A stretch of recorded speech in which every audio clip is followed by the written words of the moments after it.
Hi, I'm Jim. And I'm Lisa. Welcome to this custom-tailored deep dive.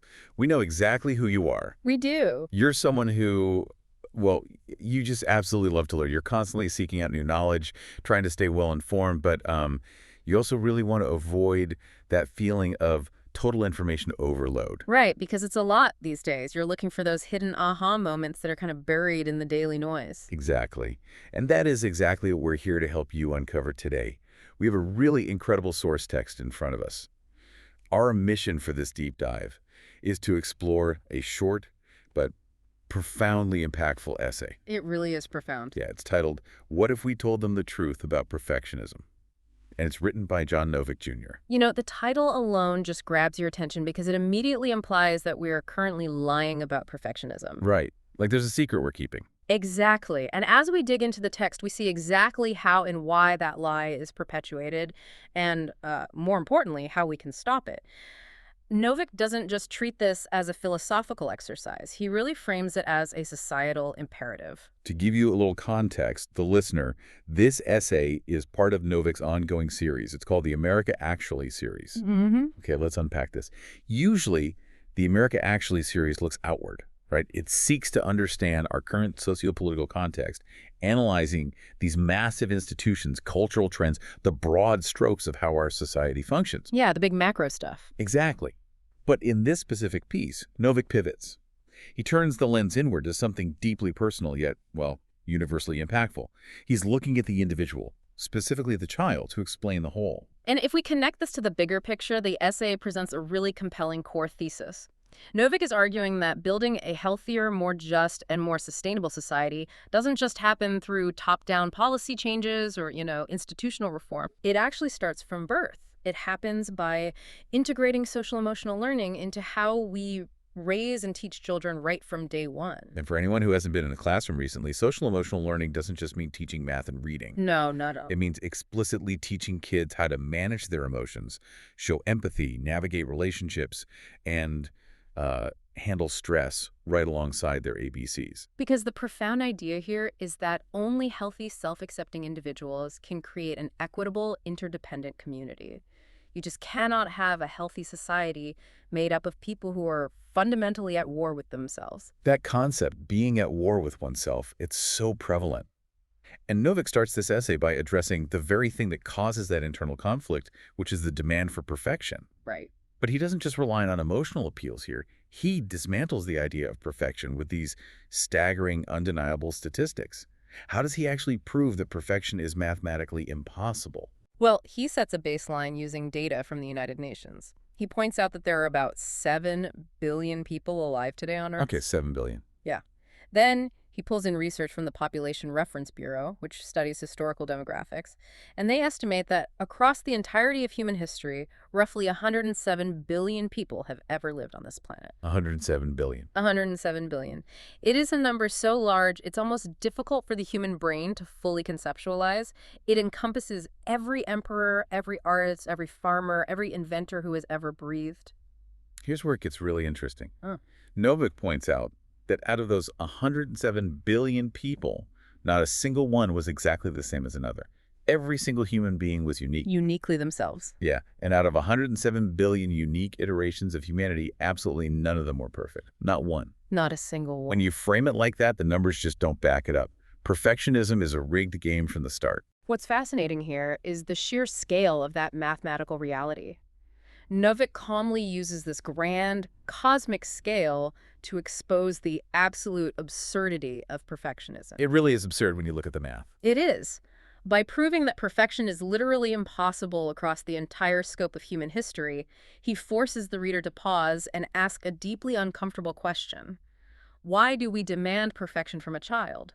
Or, for that matter, why do we demand it from ourselves? We're literally holding ourselves to a standard that 107 billion people have completely failed to meet. Exactly. It borders on arrogance to think that you or your child will be the very first perfect human being in the history of the species. So if the math proves perfection is literally impossible, how do we end up building an entire society that demands it from our kids? That's the big question. Novick speaks directly to the child in his essay. He says, I am not perfect by any stretch, and neither are you, nor can we be. It's liberating to hear that. It really is. to hear it stated as a matter of historical and mathematical fact. But clearly, modern society completely ignores this reality. Oh, modern society does more than ignore it. It actively fights against it. Novick observes that children today are coming of age in an era that is deeply confused. We've blurred the lines between genuine success and the curation of an artificial image of perfection. An artificial image. Yeah. Think about the world we navigate daily. We live in a heavily filtered reality, whether it's social media profiles, corporate bios, academic resumes. It's everywhere.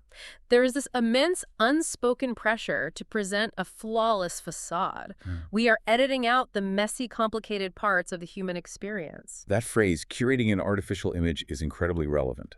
Because by editing out those messy parts, we fundamentally change how society views the normal process of learning and growing. Right, we warp it. Things like vulnerability, embarrassment, awkwardness, or just simply screwing up, they aren't seen as natural steps in the learning process anymore. Novick points out that they are mistakenly viewed as weakness. They're viewed as failure. And that goes against every instinct we've been taught, doesn't it? Society conditions us to hide those weaknesses. Novick describes our current environment as an anxiety-ridden, senselessly competitive, and superficial society. That's a strong description. It is, but he argues that this society is actively marketing a dangerous lie. It's selling a myth that the world is strictly divided into two categories, winners and losers. With no middle ground. None. There is no room for the imperfect trier or the awkward learner.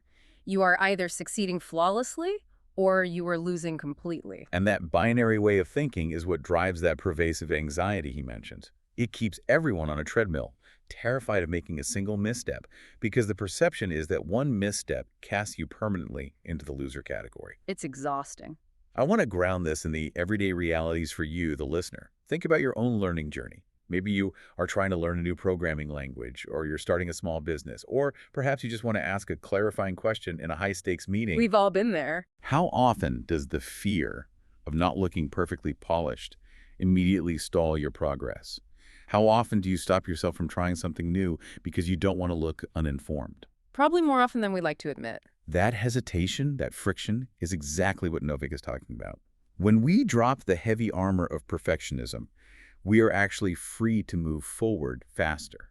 Because the energy required to maintain the illusion of perfection is draining. It drains the reserves you could be using to actually learn, adapt, and grow. Yeah. Novick uncovers a liberating truth here. If you can learn to love yourself specifically when you fail, if you can own your shortcomings, acknowledge your blind spots, and admit what is genuinely hard for you, the results are completely counterintuitive to what society dictates. How so? Well, by owning your struggles, you won't just learn and achieve more, though you certainly will do those things, but you will actually enjoy your life more. You will be, as he puts it, more genuinely you. That brings us to a really difficult pivot in the essay. Where is this exhausting pressure actually coming from? It's not where you'd think. Right, you'd think it's just the faceless societal institutions, the universities, or the social media algorithms. But Novick identifies a much more surprising and frankly heartbreaking source of this burden. He points out that the pressure to be perfect often comes from the people who love the child the most. Wow. Yeah. It comes from parents, friends, teachers, advisors, coaches. The very people who are supposed to be a child's safety net are often the ones unknowingly tightening the tightrope. Why do they do that? I mean, these aren't villains trying to make a child miserable. What is the psychology behind a parent or a mentor pushing a kid to these impossible standards? It is a tragic irony. These adults love the child deeply and want them to succeed in what they perceive to be a brutal, highly competitive world. Sure, they want to protect them. Exactly. But in their anxious desire to prepare the child for that world, they project their own fears and their own impossible standards onto the kid. They demand perfection as a misguided form of armor. They think that if the child is flawless, the world cannot hurt them. Right. But as we establish with the math, that armor is impossible to forge, and trying to wear it crushes the person underneath. So what does this all mean? How does a child, or even how do we as adults, handle this pressure when it's coming from people we respect and love? It's tough. Novick gives a very explicit, very powerful mandate here. He essentially tells the reader, let it go, reject it, disown it. It's not yours. It's almost always ours. It's almost always ours. That line is a gut punch. It really is. It's deeply empathetic while also holding adults completely accountable. Novick is acknowledging that adults are carrying around their own massive insecurities. Yeah. He points out that even the adults around you who seem to have incredibly easy, flawless lives are actually falling short. They're just terrified to let anyone see it. They're living behind the same artificial image they're forcing on the next generation. It brings a whole new layer of compassion to the discussion, doesn't it? You realize the perfectionist parent or the demanding boss is often just a scared person trying to hide their own flaws. Totally. But understanding their fear doesn't mean we should accept the behavior. Novick is very clear on this point. He issues a stark warning about the consequences of letting this cycle continue.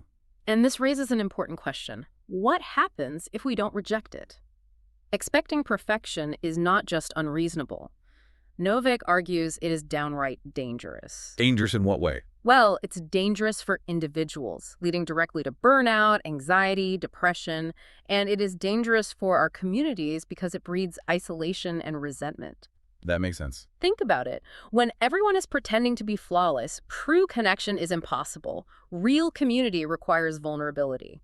Furthermore, the essay reminds us that human progress relies entirely on error. We learn infinitely more from our failures than we do from our triumphs. Exactly. If we stigmatize failure, we are literally stunting our growth as a species. Stigmatizing failure shuts down the ability to experiment.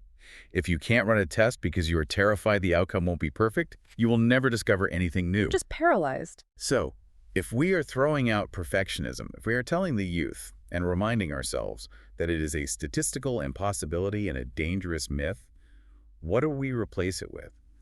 Novick doesn't just leave a vacuum here. He provides a new standard, a redefined version of success.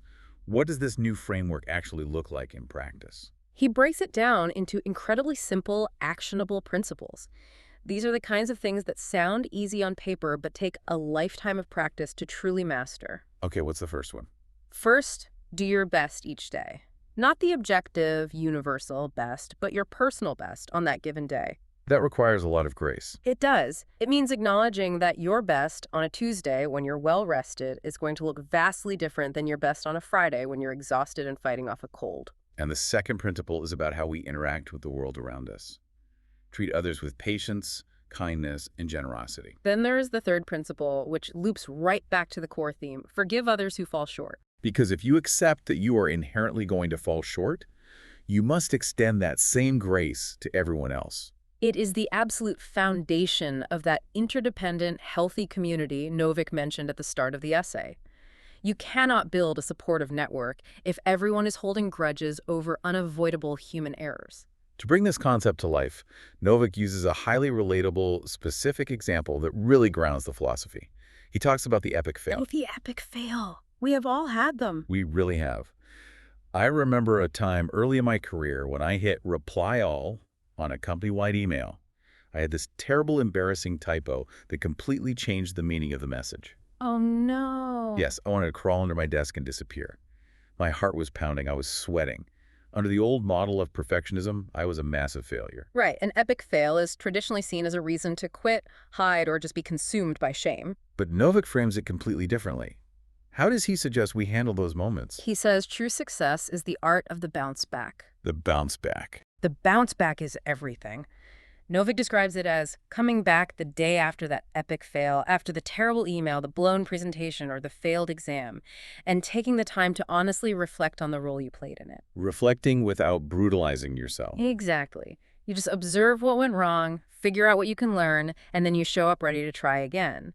That resilience, that willingness to step back into the arena knowing you might fail again, is the ultimate measure of character. It totally re-engineers how we look at achievement. The achievement isn't avoiding the fall. The achievement is the act of standing back up.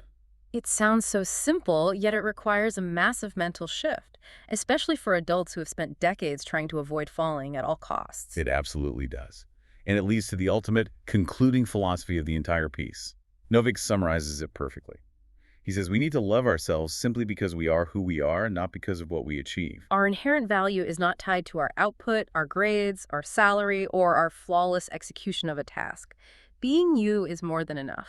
Being okay is all that matters. That is his phrase. And he follows it up by saying, being okay, in fact, is exactly what's required for anyone to succeed in anything that matters. Because if you aren't okay with yourself, all the external trophies and accolades are completely hollow. You can have the perfect resume, the meticulously curated life, the illusion of total success. But if you haven't embraced your own fundamental imperfection, you aren't truly participating in the human experience. You're just managing a brand. Wow. Novik's essay is a powerful plea to drop the brand management and just allow yourself to be human. What a phenomenal exploration of the human condition in such a concise piece of writing. Let's recap where we've been today on this deep dive. We looked at John Novick Jr.'s essay from the America Actually series and how he uses the sheer math of human existence, 107 billion unique, imperfect lives, to prove that perfectionism is a statistical myth. And we talked about the reality of our anxiety-ridden modern society that tries to sell us the binary illusion of winners and losers. We also examined the well-intentioned but dangerous burden placed on us by the adults and mentors in our lives and the psychological necessity of rejecting that burden. And finally, we discussed how letting go of this myth isn't just about feeling better individually. It is the foundational step required to build a healthy, interdependent community. It's about redefining success around resilience, kindness, and the ability to survive an epic fail. To you, the learner, listening to this right now, we want to validate your pursuit of knowledge. You are constantly exploring new ideas, and that requires stepping into the unknown. Which can be scary. It can. But remind yourself that in your own quest to stay well-informed and curious, embracing the messy, confusing, and imperfect parts of learning is exactly what makes the process so deeply rewarding. You do not have to be perfect to be brilliant. The struggle isn't a sign that you're a failing. The struggle is the mechanism of growth itself. If you are entirely comfortable, you probably aren't learning anything new. Now, as we wrap up this deep dive, we want to leave you with a final lingering thought. Something for you to mull over on your commute or while you're making dinner. Something to explore on your own that builds on what we've discussed today. Consider this. If a healthier, more equitable society truly starts with accepting our imperfections from birth, how might our adult institutions, from our sprawling educational systems to our modern corporate workplaces, fundamentally transform if they measured our success by our ability to recover from an epic fail rather than our ability to hide it?